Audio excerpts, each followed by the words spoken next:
Assalamualaikum warahmatullahi wabarakatuh.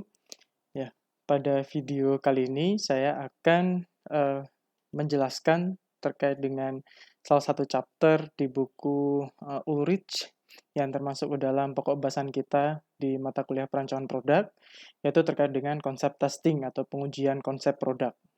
Ya,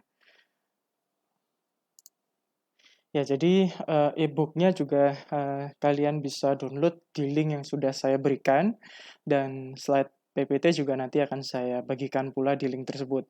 Ya, kita akan mempelajari pokok bahasan terkait dengan konsep testing, di mana chapter ini adalah lanjutan dari chapter yang sudah kalian pelajari sebelumnya, yaitu terkait dengan konsep selection dan konsep generation pada pokok bahasan sebelumnya. Ya, ya. Jadi setelah kita memilih konsep produk yang nantinya ingin kita wujudkan dalam produk yang sedang kita kembangkan, nah, tahapan berikutnya adalah kita melakukan perancangan, kita melakukan pengujian terhadap konsep produk tersebut. Nah, pengujian ini ya kita tujukan agar memastikan apakah konsep produk yang sudah kita rancang tersebut pada tahap sebelumnya itu memang sesuai dengan apa yang dibutuhkan dan diinginkan oleh konsumen, seperti itu. Nah, di mana pengujian ini nantinya kita bisa lakukan dengan melakukan, menyebarkan kuesioner, dengan melakukan wawancara dengan target pasar dan sebagainya. Nanti kita akan lihat cara-caranya apa saja yang bisa kita lakukan di situ. Nah, ini adalah outline-nya. Jadi outline-nya adalah essence of concept testing dan proses for product concept testing. Jadi prosesnya seperti apa saja. Dan sebetulnya tujuannya apa kita melakukan konsep testing ini. Tapi sebelum kita masuk ke pokok bahasan tersebut, nah di sini ada satu tayangan video terkait dengan kegagalan-kegagalan produk. Nah, kegagalan produk ada beragam faktor sebetulnya. Ya, cuma saya ingin kalian bisa melihat di sini ada beberapa produk yang gagal di pasar, tidak diterima dengan baik di pasar dengan beragam alasan. Nah, itu nantinya cukup menarik untuk kita bisa perhatikan, gitu ya. Silakan disimak video berikut ini. I feel like every time I get a new box, I feel like it's Christmas. Except the stuff I'm unboxing is failure. Hi, I'm Samuel West, and I'm the curator of the Museum of Failure here in Helsingborg, Sweden. It's a collection of failed innovations that we can learn from.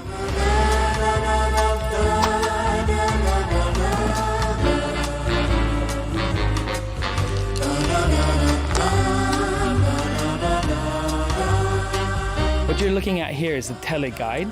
It's sort of like a pre-internet internet. You could use it to find phone numbers. You could even do some simple shopping on it.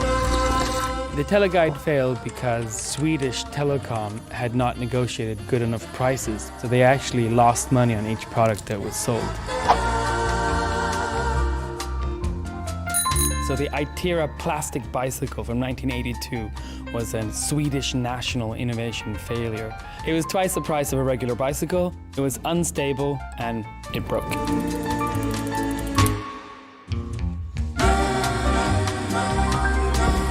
This is the Ford Edsel from 1958. It was probably Ford's biggest mistake. To change gears, you push buttons inside the steering wheel. So instead of tooting the horn, it goes into reverse. It was mega hyped up. It even had its own TV show. This is the Edsel. Ford's problem was that they got their customers to install this fantasy. From a psychological perspective, the fiction of the future can be much greater than reality actually is. There was no way that the car could ever meet those expectations. Failure starts early on. When you break something as a kid, nobody goes, yay, good for you, you're learning about your environment. So failure is something that gets internalized quite quickly as something negative. We deal with failure and other painful sort of memories by ignoring them. The same way that the companies do, they fail with the product, and instead of learning from their failure, they move on to the next big thing. I could fill an entire museum with smartphones. This is a Microsoft Kin cheap phone. Nobody liked it. The Twitter Peak, completely useless device. People already had smartphones. This is the Iridium satellite phone. Too expensive. Cell phones were cheaper and better. The Amazon Fire phone had a buy button. People hated it.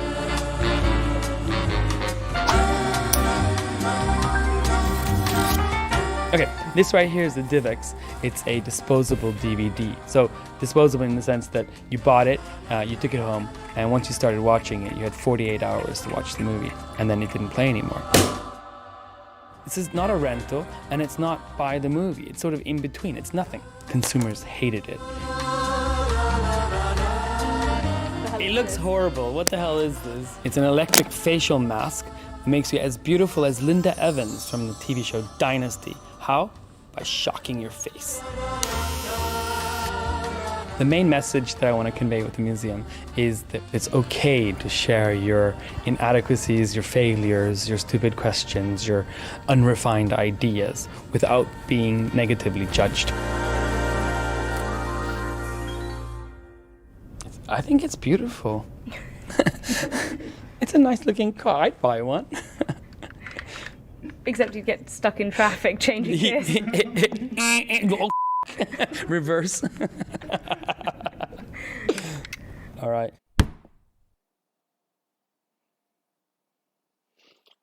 Ya, jadi itu tadi adalah video yang cukup menarik terkait dengan ada satu museum yang menunjukkan produk-produk yang gagal ya, yang failed product.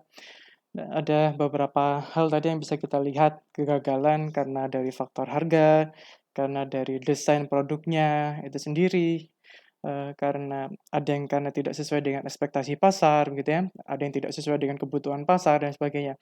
Nah, itu tadi adalah beberapa contoh kegagalan dari produk yang tadi bisa kita lihat dari video. Nah, pastinya harapan kita sebagai seorang perancang produk, pastinya kita tidak ingin terjadi kegagalan produk seperti itu. Ya.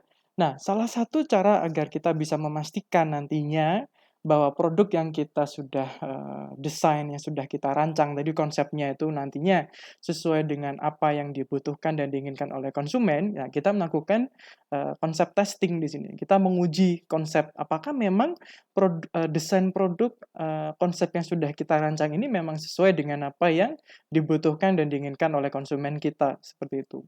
Nah, ya kita akan lanjut ke slide berikutnya. Ya, the nature of concept testing further narrow the set of concept under consideration. Ya, based data gathered from potential customers in the target markets rather than the judgment made by the development team. Nah, ini kadang yang sering kali salah dilakukan oleh tim pengembangan atau tim perancang atau development team, bahwa mereka tidak benar-benar melihat customer-nya mereka seperti apa. Nah, apa sih sebetulnya mereka butuhkan dan apa yang mereka inginkan begitu. Nah, sehingga bagaimana untuk menghindari kesalahan tersebut? Nah, kita melakukan pengujian. Ya, kita mengujikan konsep apa yang sudah kita pilih dari tahapan sebelumnya. Beberapa alternatif konsep tersebut akan kita ujikan kepada konsumen nanti yang memang akan benar-benar menggunakan produk tersebut. Nah, potential customer kita sebut di situ. Nah, siapakah yang disebut dengan potential customer? Potential customer di sini berarti adalah customer yang nantinya sesuai dengan target pasar yang sudah kita tetapkan. Di awal kita pasti sudah menetapkan siapa sebetulnya segmen dari produk yang sudah kita rancang ini. Nah, berarti data yang ingin kita collect dari potential customer tersebut adalah potential customer yang memang sesuai dengan segmen pasar yang sudah kita tetapkan di awal begitu. Ya, siapa? Apakah misalkan apakah mahasiswa, apakah kemudian misalkan remaja, apakah kemudian ibu-ibu rumah tangga dan sebagainya. Nah, sehingga itu sesuai nanti feedback yang kita peroleh dari hasil pengujian tersebut nantinya relevan dan valid begitu ya, sesuai dengan apa yang memang ingin kita targetkan di awal begitu. Sehingga pada saat kalian nantinya menyebarkan kuesioner atau misalnya kalian melakukan konsep testing di sini, ya jangan lupa menyebarkannya ke siapa, tidak bisa sekedar menyebarkan begitu kuesioner, disebarkan secara online, ya belum tentu itu sesuai, belum tentu target pasarnya itu nantinya akan bisa kalian capture di situ, gitu ya. Nanti kita akan lihat ada banyak cara untuk kita bisa melakukan konsep testing di sini untuk mengumpulkan data tersebut. gitu. Nah, specific objectives. Nah, tujuannya apa? Select one from multiple concept. Nah, di sebelumnya, pada chapter sebelumnya kita mencoba untuk membangkitkan beberapa konsep gitu ya. Kita membangkitkan beberapa konsep yang memungkinkan. Nah, berarti pada tahapan ini kita ingin memilih gitu ya. Dari hasil pengujian ini nanti diharapkan kita bisa melihat mana konsep yang memang dibutuhkan dan diinginkan oleh potential customer. Seperti itu. Jadi kita memilih. Bisa nantinya pun dari hasil feedback tersebut mungkin masih dimungkinkan jika kita lakukan improvement atau perbaikan-perbaikan seperti itu gitu ya. Nah, itu adalah salah satu tujuan kita melakukan konsep testing. Berikutnya adalah gather information on how to improve ya. Konsep tadi ya kita improve. Mungkin beberapa konsep ternyata ada yang bisa kita improve gitu ya, kita jadikan satu atau kita pilih mana yang bisa ditingkatkan lagi. Estimate the sales potential of the product. Nah, salah satu juga fungsinya adalah kita ingin melihat reaksi pasar terhadap produk yang sudah kita rancang tersebut seperti apa. Nah, pastinya kita ingin bahwa produk yang kita hasilkan nantinya bisa diterima dengan baik oleh konsumen kita dan sehingga nanti secara volume juga nanti layak untuk dilakukan produksi massal misalnya begitu ya. Nah, nanti kita akan melihat di situ apakah kemudian produk nantinya itu dapat diserap oleh pasar dengan baik sehingga nanti bisa ketemu dengan skala ekonomisnya, economies of scale-nya seperti itu. Nah, kita bisa mencoba mencari tahu itu dengan melakukan konsep testing di sini. Ya. Input to the potential customer. Nah, adalah prototype. Nantinya kita bisa memberikan informasi kepada potential customer kita dalam bentuk prototype misalnya, gitu ya. Itu input kepada potential customer sehingga mereka bisa tahu, gitu ya, seperti apa produk nanti yang konsep produk yang ingin kita tawarkan, gitu ya. Konsep produk baru nanti yang ingin kita tawarkan seperti apa. Mereka bisa melihat dari prototype nanti yang kita berikan atau kita tunjukkan kepada mereka. Output from the potential customer is the likelihood for the potential customer to buy the product. Nah, kita ingin tahu di sini, apakah ketika mereka melihat prototipe tersebut, mereka seberapa ingin mereka membeli produk tersebut. Ya, likelihood gitu ya, kecenderungannya. Apakah mereka cenderung untuk membeli atau tidak gitu ya. Nah, di situ kita ingin melihat di situ. Ketika tidak, apa kemudian yang menjadi faktor atau masalah sehingga mereka tidak membeli produk tersebut gitu. Estimate of how many units of the product the company is likely to sell. Kita lihat nanti reaksi pasar baik atau tidak itu melalui pengujian ini. Kita ingin mencoba untuk memprediksi, melakukan forecast begitu, seberapa besar nanti jumlah penjualan yang nantinya target penjualan nanti dapat dicapai dengan produk ini. Kita ingin melakukan forecast di sini. Purposes for concept testing, go or no go decision ya. Apakah kita lanjutkan konsep produk tersebut atau tidak gitu ya. Nah, kita lihat dari reaksi pasar nanti, reaksi dari potential customer-nya nanti seperti apa. What market to be in? Nah, di pasar mana nanti yang sesuai. Selecting among alternative concept ya. Ada berapa kita pilih. Confirming concept selection decisions, benchmarking juga ya, benchmarking. Jadi kita juga ingin membandingkan. Bandingkan bisa antara konsep yang sudah kita buat maupun dengan produk kompetitor seperti apa kecenderungannya. Apakah mereka cenderung misalkan justru memilih produk kompetitor bukan konsep produk yang sudah kita buat ini gitu ya. Nah, itu bisa kita lakukan benchmarking. Soliciting improvement ideas. Oke, improve idea, forecasting demand, dan terakhir adalah ready to launch. Apakah kemudian konsep produk ini siap untuk dipasarkan, siap untuk dilakukan produksi massal atau masih belum, atau ada yang harus kita improve begitu ya. Kita lihat dari hasil konsep testing di sini nantinya. Nah, ini adalah tahapan atau proses-proses yang kita lalui di dalam konsep testing. Ada 7 tahap proses begitu. Nah, kita akan bahas satu persatu. Define the purpose of the concept testing, choose a survey population and sample size, choose a survey format, communicate the concept, measure customer response, interpret the result, dan terakhir adalah reflect on the results and the process. Nah, kita masuk kepada tahapan yang pertama, yaitu define the purpose ya. Kita tetapkan dulu tujuan apa, tujuan kita melakukan pengujian ini. Which of the alternative concept should be pursued ya. Pastinya kita ingin cari tahu konsep mana yang nantinya ingin kita pilih gitu ya. Kita sudah bangkitkan beberapa alternatif konsep di tahapan sebelumnya. Nah, kita ingin mencari tahu mana nih konsep yang nantinya akan kita lanjutkan gitu ya. How can the concept be improved to better meet customer needs ya. Konsep yang mana yang nantinya akan kita improve. Approximately how much units are likely to be sold and should the development be continued. Ya, ini adalah tujuan-tujuan yang kita cari sehingga nanti pada saat kita melakukan, misalkan kita menyebarkan angket atau kita ingin mencari tahu respon, setidaknya tujuan ini harus dapat direfleksikan di dalam tools yang kita gunakan. Nah, bisa itu berupa kuesioner ataukah kemudian wawancara, tatap muka secara langsung dan sebagainya. Nah, itu berarti sekurang-kurangnya ini harus dapat kita capture. Oke, pertanyaan-pertanyaan ini yang ingin kita cari tahu jawabannya.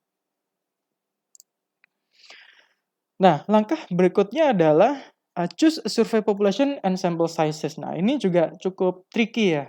Kita harus berhati-hati. Nah, kadang ketika kita melakukan survei, beberapa asal melakukan menyebarkan kuesioner kemudian disebarkan secara random begitu saja begitu ya. Nah, tidak sesimpel itu gitu ya. Karena kita harus melihat kembali lagi ke depan, segmen pasarnya siapa gitu ya. Kita sudah menetapkan segmen pasar. Segmen yang berbeda kemungkinan akan memiliki preferensi produk yang berbeda pula. Kita sudah kenal hal itu gitu ya. Itu kenapa kita muncul dengan konsep segmentasi di situ ya. Karena di dalam segmen yang sama itu berarti kita sudah kelompokkan ke dalam kelompok-kelompok yang pasar yang lebih homogen begitu. Nah, harapannya mereka memiliki preferensi membeli produk yang sama pula. Nah, sehingga pada saat kita menetapkan siapa survei population kita, berarti kita harus melihat kembali produk yang kita rancang di sini, konsep produk yang kita rancang di sini itu sebetulnya untuk segmen siapa gitu ya, siapa segmennya. Nah, kita harus melihat. Sehingga pada saat kita melakukan survei, nah kita sesuaikan dengan segmen pasar yang sudah kita tetapkan begitu. Nah, jadi tidak asal random saja. Jadi kita lihat. Contoh misalkan seperti ini, mungkin ada suatu produk yang kita targetkan, contohnya misalnya kepada ibu-ibu rumah tangga, misal contoh ya, seperti itu. Nah, tapi kemudian kita melakukannya dan itu mungkin tidak hanya di perkotaan saja gitu ya, ada di urban area dan di perkotaan dan sebagainya. Nah, tapi kemudian kita melakukan surveinya hanya dengan menggunakan online, misalkan dengan Google Form begitu. Nah, kita harus pikirkan lagi seberapa banyak segmen pasar tadi misalkan ibu-ibu rumah tangga baik itu yang di perkotaan maupun di urban area yang kemudian menggunakan internet atau yang kemudian melek dengan teknologi informasi yang punya akses itu sehingga mereka berkenan untuk mengisi di Google Form. Nah, mungkin tidak banyak. Sehingga kita harus kembali lagi melihat cara yang kita gunakan untuk melakukan survei itu juga pastinya terkait erat dengan siapa segmen pasar yang ingin kita tuju gitu. Jadi jangan sampai kita memilih cara yang salah gitu ya. Cara yang salah berarti tidak sesuai dengan segmen pasar kita. Mungkin kalau dengan mahasiswa begitu, segmen pasarnya kita bisa melakukan pendekatan dengan online, kalian bisa menggunakan sosial media begitu ya, karena mahasiswa kecenderungannya sering membuka media sosial seperti itu. Ya. Nah, sehingga kita harus tepat di dalam menentukan metode survei yang kita gunakan. Tools apa yang paling tepat kita gunakan di sini. Sample size varies from a few to thousands ya. Jadi ukuran sampel di situ memang bervariasi dari sedikit sampai dengan jumlahnya ribuan. Kita pun juga sudah dikenalkan Anda kalau belajar di statistik juga ada dengan teknik sampling. Bagaimana kita menghitung jumlah kecukupan data di situ ya. Nah, seperti apa. Kita pun juga dapat melakukan pengambilan sampel size tersebut berjenjang. Dalam artian kita melakukannya dari sedikit terlebih dahulu, jumlah 12 orang atau 30 orang. Dari sampel yang kecil tersebut, pastinya sesuai dengan target pasarnya ya. Nah, di situ kemudian kita mendapatkan feedback. Nah, feedback untuk kita lakukan improve ya dari konsep yang sudah kita buat. Nah, dari situ improve baru kemudian kita akan sebarkan lagi ke dalam jumlah yang lebih besar, 100 atau bahkan 1000 di situ ya. Nah, itu juga bisa pendekatan salah satu yang bisa kita lakukan di situ. Factors affecting the sample size ya. besarnya sampel itu tergantung dari banyak faktor, ada beberapa faktor. The stage of product development, pada tahap mana, cost of conduct survey, nature and intent of the survey, budget or amount of the development project, and how possible to collect the intended information. Ya, jadi faktor-faktor ini yang perlu kita pertimbangkan, seberapa besar kita nantinya perlu mengambil data, gitu ya, sample size, gitu.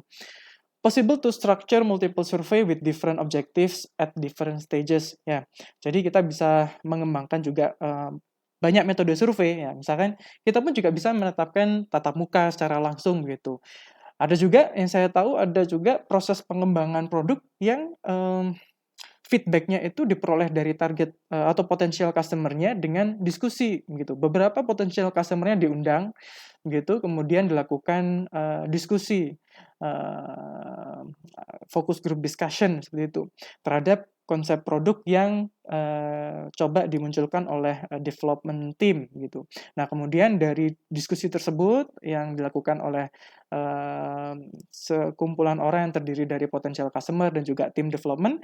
Nah, kemudian di situ membangkitkan ide-ide, kemudian improve ide yang sudah ada begitu, konsep yang sudah ada gitu, untuk perbaikan. Nah, itu juga bisa dilakukan. Nah, jadi banyak metode survei yang nantinya bisa kita lakukan. Setiap metode survei ada kelebihannya dan ada kelemahannya gitu ya. Nah, kita harus cari tahu mana yang paling tepat untuk kita gunakan. Nah, ada face to face interaction gitu ya. Nah, face to face interaction memang dia salah satu yang cukup kita bisa melihat responnya secara langsung gitu ya. Nah, efektif gitu, karena kita bisa melihat secara langsung respon dari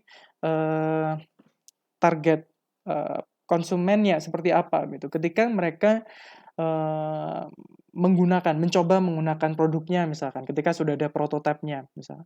Nah, kita bisa melihat bagaimana reaksi mereka. Kita bisa menggali lebih jauh lagi apa yang mereka butuhkan dan mereka inginkan dari produk yang sudah kita konsep produk yang ada tersebut gitu. Face to face interaction. Tapi terkadang memang tidak selalu bisa dilakukan face to face interaction tersebut karena beragam batasan. Nah, sehingga ada beberapa yang lain format yang bisa kita lakukan. Ada telepon, ada postal mail gitu ya, kirim surat, walaupun mungkin sekarang sudah cukup jarang ya. Ada electronic mail atau email, ya ini cukup familiar kita ketahui. Ada juga internet, tadi dengan survei, dengan Google Form, ada juga bahkan di YouTube juga kan, kalau kalian pernah lihat survei dilakukan di sana.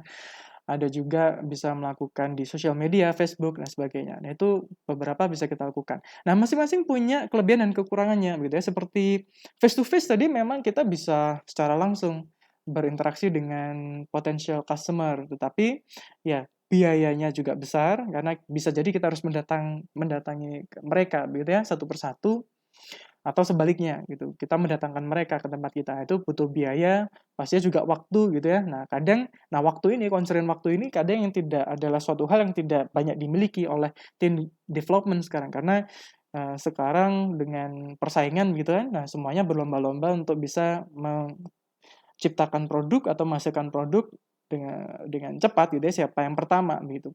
Nah, sehingga kadang tahap pengembangan produk menjadi dipersingkat waktunya. Nah, kadang ini yang menjadi salah satu masalah.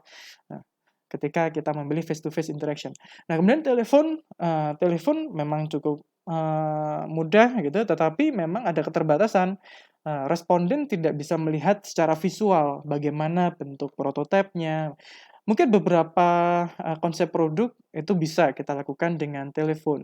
Tetapi mungkin untuk beberapa produk yang lain tidak bisa kita lakukan melalui telepon, karena kita akan sulit, karena telepon hanya bisa kita deskripsikan saja, jelaskan saja dalam bentuk kalimat kita sampaikan gitu.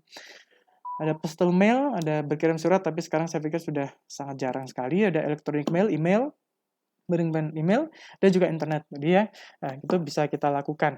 Nah, tetapi begini, ketika kita memilih apapun survei format tersebut, kita pastikan bahwa selain memang sesuai dengan target konsumen kita, bahwa mereka familiar dengan format survei yang kita pilih, kita juga memastikan bahwa nantinya responden dapat memahami dengan jelas konsep produk yang ingin kita sampaikan gitu.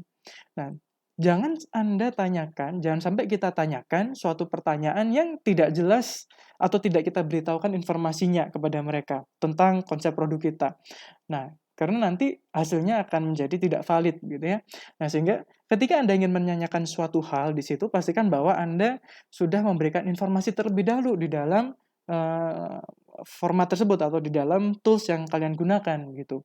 Nah, pastikan sudah ada deskripsinya, misalkan ketika Anda tanya misalkan apakah produk tersebut menarik atau tidak, dari segi desain, dari segi penampilannya, ya pastikan bahwa kalian sudah mencantumkan di situ gambarnya, begitu ya, secara visualnya, gitu.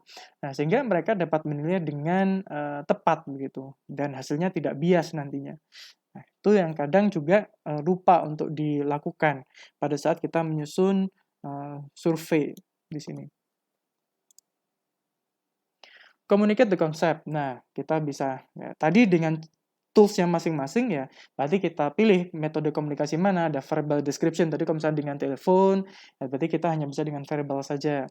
Ada dengan sketsa, ada foto and rendering, storyboards, ada video, simulation, interactive multimedia, physical appearance, model, ya, ada working prototypes, works like. Ya, jadi, physical appearance model itu hanya prototype tetapi dia tidak bersifat fungsional, not functional prototype. Jadi dia hanya menunjukkan bentuk fisiknya seperti apa, tetapi dia tidak bisa berfungsi seperti produk jadinya nanti.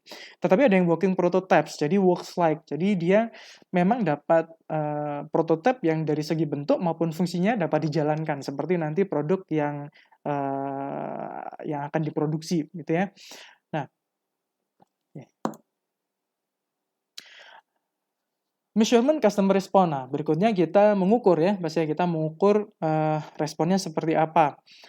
Nah, kita ajukan pertanyaan-pertanyaan yang dapat kita gunakan untuk mengukur respon customer seperti apa. Nah, ada banyak pertanyaan, form survei, kalian bisa buka nanti di bukunya Ulrich, di situ ada survey form, page 156, kalian bisa lihat di sana beberapa pertanyaan-pertanyaan yang dapat kita ajukan gitu. Nah, kemudian tahap berikutnya adalah kita menginterpretasikan hasil. Ketika kita sudah tanyakan, pastinya kita ingin menginterpretasikan hasilnya seperti apa dari jawaban yang sudah kita terima tersebut. Nah, di sini ada satu rumus untuk mengetahui berapakah quantity atau jumlah dari penjualan yang akan kita ekspektasikan gitu ya, expected sales gitu. Nah, ini tujuannya untuk mengetahui potensial demand-nya nanti, berapa sih permintaan atas produk yang sudah kita rancang tersebut, kurang lebihnya berapa begitu ya. Nah, perhitungan ini nanti juga pastinya akan sangat kita butuhkan untuk melihat apakah produk ini nantinya visible atau tidak, atau layak atau tidak untuk dilanjutkan. Apakah secara ekonomi dia layak atau tidak ketika produk tersebut nantinya akan mass production. Ketika jumlah itu terlalu sedikit, mungkin bisa kita katakan dia tidak layak untuk dilakukan mass production atau produksi massal, karena jumlah yang terlalu sedikit pasti nanti biaya produksinya akan menjadi terlalu besar gitu. Nah, tapi jika dia sudah cukup dinyatakan ekonomi memenuhi kriteria economies of scale, oke, dia sudah dalam jumlah yang cukup besar demand-nya. Nah, nanti mungkin bisa kita lanjutkan bahwa dinyatakan produk tersebut layak untuk dilanjutkan ke tahap mass production. Nah, rumusnya adalah Q sama dengan is equal to N times A times P, where P is equal to C D times FD plus CP times FP. Ya. Di mana Q adalah jumlah ya, the quantity of expected sales, N adalah jumlah dari potential customer expected to buy. Nah, ini juga kita berhati-hati. Ketika kita menetapkan N atau jumlah potential customer-nya, nah kita harus lihat, berarti untuk produk, kita lihat lagi tadi segmennya. Nah, kita bisa merujuk kepada segmen pasarnya. Kepada siapa produk ini nantinya akan kita tujukan gitu, segmen pasarnya siapa. Nah, kita bisa mengambil angka tersebut gitu ya. Untuk kita masukkan ke dalam N, number of potential customer expected to buy. Nah, kita lihat dari segmennya. A is the fraction of these potential customers aware of the product and the product is available. Jadi, nantinya kita perkirakan seberapa persen potential customer tersebut aware dengan produk kita, dan produk yang sudah kita punya tersebut tersedia di pasar. P. The probability that the product is purchased if the customer is aware of it and it is available. Ketika produk itu sudah diketahui oleh pasar dan kemudian produk tersebut tersedia di pasar untuk dibeli oleh potential customer tadi, nah probabilitas mereka untuk memilih produk kita itu seberapa besar. Nah, di situ ada rumus lagi, ada FD. The fraction of the survey respondent indicating that they would definitely purchase. Jadi nanti kita lihat di dalam likelihood, kecenderungan mereka membeli, di situ ada jawaban yang menyatakan bahwa mereka definitely purchase, gitu ya, pasti akan membeli produk. Nah, kita lihat berapa persen yang menjawab itu. Nah, berapa besar yang menjawab definitely purchase, gitu ya. Nah, kemudian kalikan dengan the percentage that those in FD will actually buy. Nah, ada juga CP, the percentage that those in FP will actually buy. Nah, kita bisa merujuk di situ, indeksnya ada 0,1 sampai dengan 0,5, dan FP will actually buy ada 0 sampai dengan 0,25. Nah, di situ kita bisa tetapkan persentase bahwa mereka yang ada di definitely purchase, ya, mereka yang memang pasti akan membeli atau probably will purchase, itu yang untuk FP-nya. Nah, itu berapa besarnya? Kita kalikan dengan ada indeks di situ 0,1 sampai dengan 0,5 dan ada 0 sampai dengan 0,25. Be aware that the sales also depends on word of mouth. Jadi sebetulnya metode ini, rumus ini memang dia tidak ada beberapa limitasi, gitu ya. Ada beberapa batasan karena di sini dia tidak memperhitungkan ada faktor-faktor lain, misalnya ada words of mouth.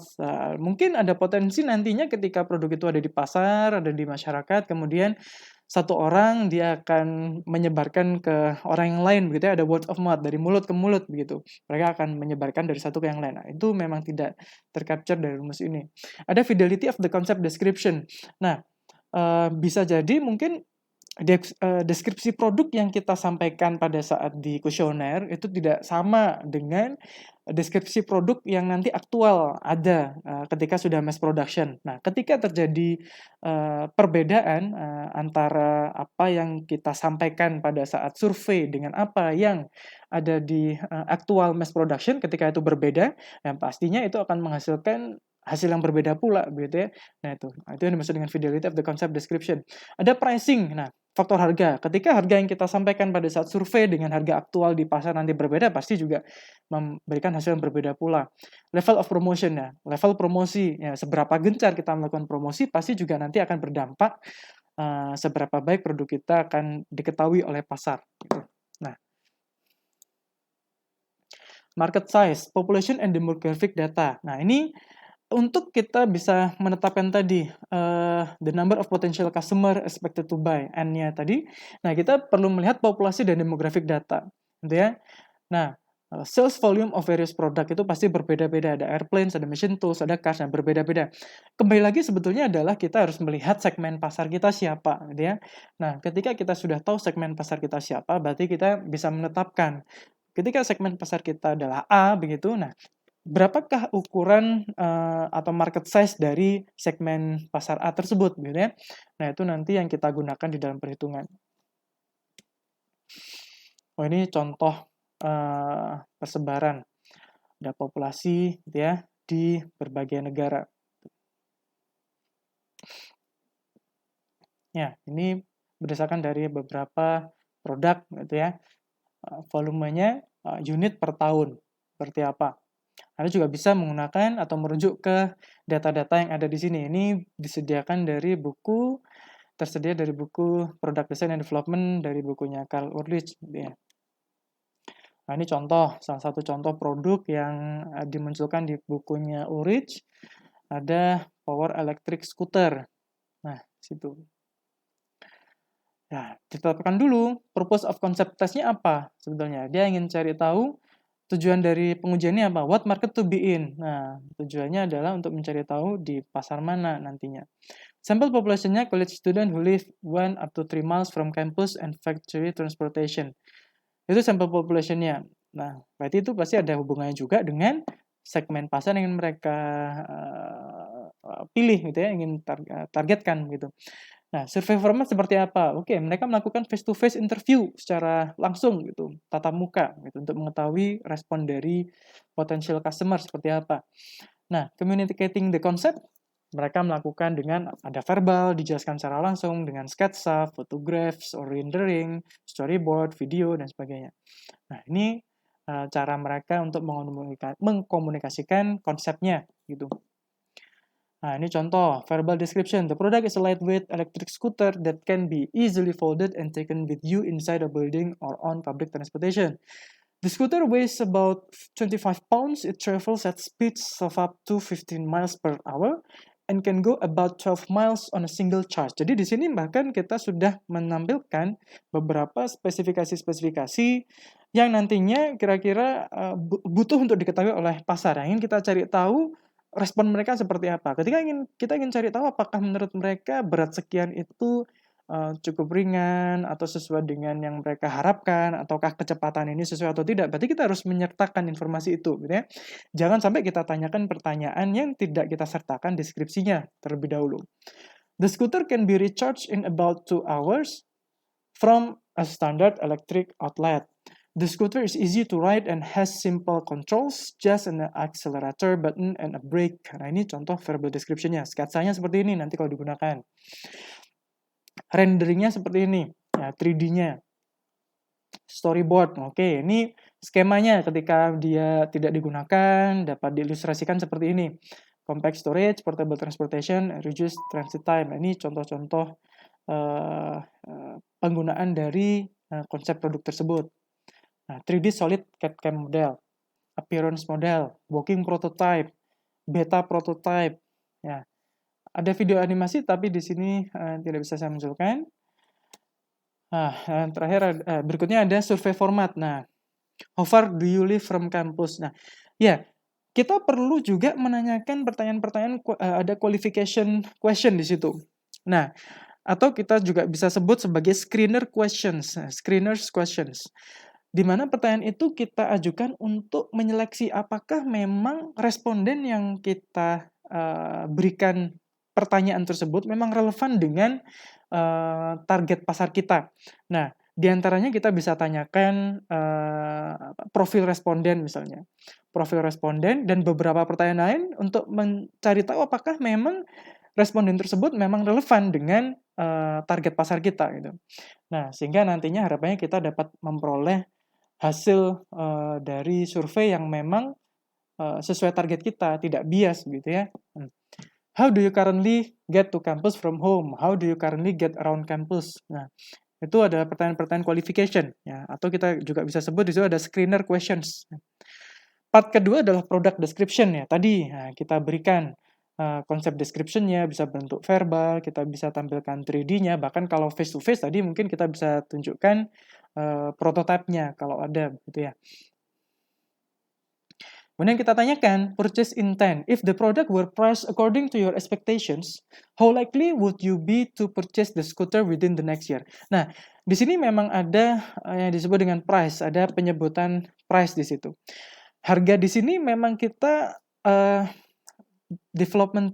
sebagai development team kita bisa mencantumkan harga tersebut atau tidak mencantumkan harga tersebut. Kita bisa tidak mencantumkan harga tersebut jika rentang harga dari produk kita itu kurang lebih tidak jauh berbeda dengan harga yang ada di pasar saat ini, dengan harga kompetitor misalnya ada saat ini. Kita tidak perlu atau tidak wajib memberikan penjelasan tentang harga di situ.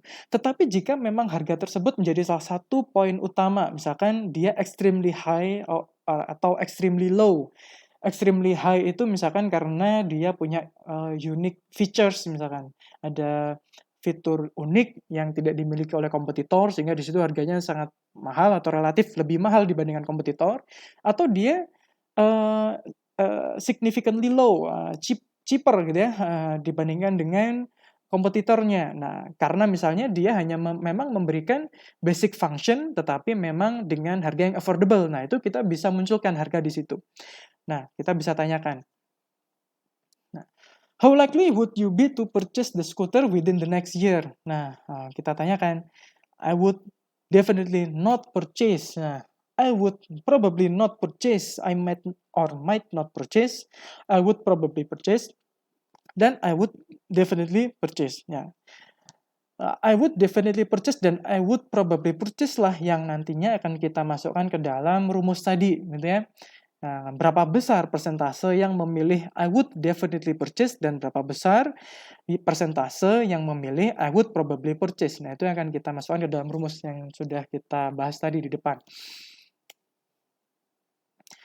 Nah, part berikutnya adalah komentar. Nah, what would you expect the price of the scooter be? Ya, to be. What concern do you have about the product concept? Can you make any suggestion for improving the product concept? Ini berupa pertanyaan terbuka ya, open question sehingga mereka dapat menjawab gitu ya dengan kalimat gitu, in a sentences. Nah, secara langsung sehingga kita bisa tahu feedback dari mereka seperti apa gitu.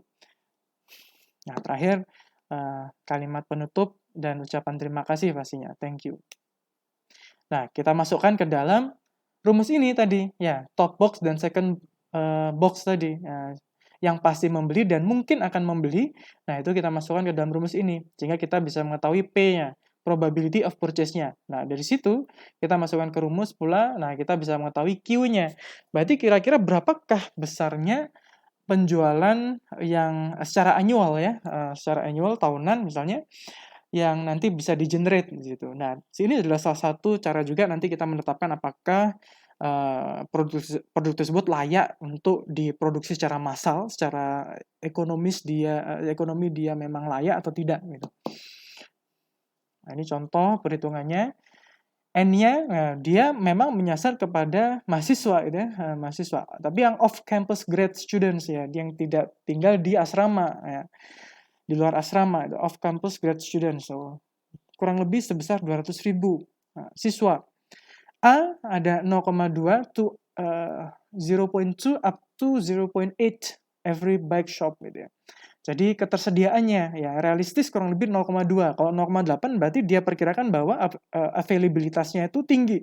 Di setiap toko sepeda itu produk ini ada gitu ya. Nah, itu. P probabilitas ya kita pilih dari top box dan second box tadi. Itu kita masukkan ke situ. Nah, sehingga kita ketahui nanti Q-nya berapa dengan rentang harga $795. Nah, oke, diketahui berarti ada 6.000 unit per tahun. Nah, jika current bicycle and scooter sales to factories ada 150.000, A-nya ada 0,25, ada P-nya kita masukkan. Oke, diketahui ada 6.000 unit per tahun yang estimasi dari produk itu. Nah, ini ilustrasi saja, gitu ya, ilustrasi. Ilustrasi untuk factory transportation. Jadi ini tadi dua segmen yang berbeda ya. Yang satu adalah segmennya untuk mahasiswa gitu. Nah, kita hitung nanti berapa. Yang satunya dengan rentang harga sebesar sekian, pastinya lebih murah gitu ya. Yang satunya adalah dia segmen pasarnya untuk factory gitu ya, untuk pabrik gitu. Nah, contohnya ilustrasinya seperti ini gitu. Oke, dengan harga yang lebih mahal. Nah, diketahui kuantitinya kurang lebih 6.000 unit per tahunnya gitu. Nah, ini production produknya. Nah, ya ini tadi beberapa yang mungkin dapat menyebabkan perhitungan kita menjadi tidak ada selisih gitu, ada perbedaan. Karena pastinya yang namanya forecast gitu ya, forecast itu adalah perkiraan, adalah prediksi gitu ya. Kita memprediksikan. Nah, prediksi bisa jadi tepat dan pasti di situ muncul error gitu ya. Ada error yang muncul di situ. Nah, sumber dari error tersebut ada apa ya? Tadi sudah saya sampaikan, bisa karena ada efek dari mulut ke mulut, mungkin karena efek mulut ke mulut tersebut sehingga menyebabkan penjualan kita justru semakin meningkat ya, di luar ekspektasi kita. Ada quality of concept description distortion yang tidak sesuai, apa yang sudah kita sampaikan di dalam survei dengan aktualnya tidak sama, ada pricing yang berbeda, ada level promosi yang mungkin cukup gencar kita lakukan sehingga menyebabkan produk kita menjadi lebih dikenal oleh masyarakat, maupun kompetisi. Ya, kita tidak tahu kompetitor seperti apa. Bisa jadi kemudian kompetitor akan menyediakan produk yang sama gitu ya, mereka akan meniru produk kita dan menjual dengan harga yang kompetitif pula. Nah, itu juga pastinya akan mempengaruhi atau berdampak terhadap produk kita gitu ya. Nah, ini adalah faktor-faktor yang memang di luar perhitungan tadi gitu ya. Tetapi setidaknya rumus tadi dapat kita gunakan sebagai perhitungan kasar terlebih dahulu untuk mengetahui respon pasar seperti apa.